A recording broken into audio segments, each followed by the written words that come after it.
Hey everybody, in this video I want to talk about a mistake that I made 2 rows below so I can still salvage it. It's in this pattern here and I'll show you what I've done.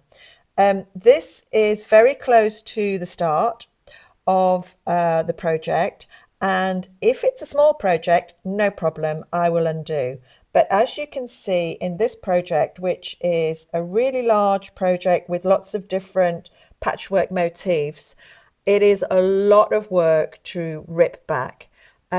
So here we are. This is the end. Now, if I had made this is the pattern at the beginning that I've made the mistake with a double crochet that I've missed 2 rows below.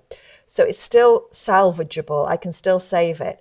If I had made it here, that's absolutely no problem. I would be ripping out.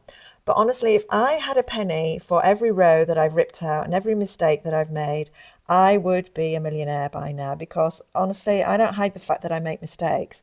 The problem is that I have such a perfectionist streak that if I've made a mistake, all I can see is the mistake. And if I show somebody else, then they will say, I wouldn't have even noticed that mistake. So that's what we're going to have a look at today. So here we are. I'm at the mistake. I should have had a double crochet here and then another double crochet up to where I am now. So basically, I need to go down 4 rows, which is a lot, I know, but it's also a lot for me to undo. So again, I'm going to do an extended double crochet. I think it's an extended double. I'm not very good at the terminology. I've mentioned that already. So what I'm going to do is I'm going to yarn over. I'm going to put this. I'm going to yarn over twice. Yeah. And basically I'm dropping down 4 rows. So I'm going to go through. I'm going to yarn over and pull through. Yeah, I'm going to yarn over and pull through 2 again. I'm going to yarn over and pull through another 2.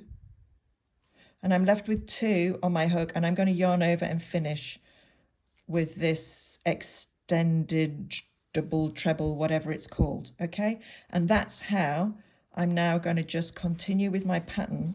And although it might look a bit wonky now, once you put the other row in and the other stitches and the row on top, it settles in quite neatly.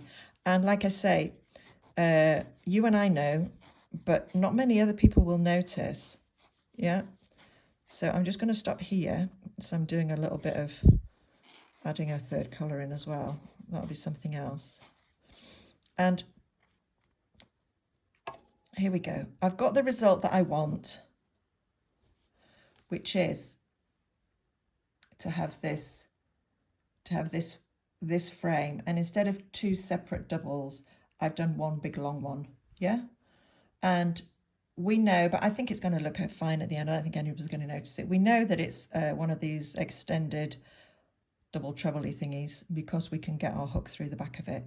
But when I put the next row on, it will fit in and it won't look too bad. And I do have an example of exactly the same thing that I did at the beginning of one of my, again, at one of these rows. Let me just find it for you. Here it is, same thing exactly. It was right at the beginning of the project here, right near the start, and like I was putting in all these different motifs, and I had forgotten one of these double crochets. So this should be 1, 2, 3, 4. There should be 4 separate double crochets in this stem. And I had so much work to undo to come right back to the beginning that I did the same thing here. Yeah, you can see that. Okay, it's only you and I that know it. But it sits really nicely with all the other stitches around it. So yeah, I get tired when I crochet, and also yeah, I don't know, it's my menopausal brain. I forget stitches, but I'm trying to get over this ripping out and constantly. Otherwise, I don't think I'd ever finish a project because I'm always making mistakes. I'm not a perfect crocheter. And so I just wanted to show you that's what I do when I don't want to have to add something or rip out. Okay, hope that was helpful. Thanks.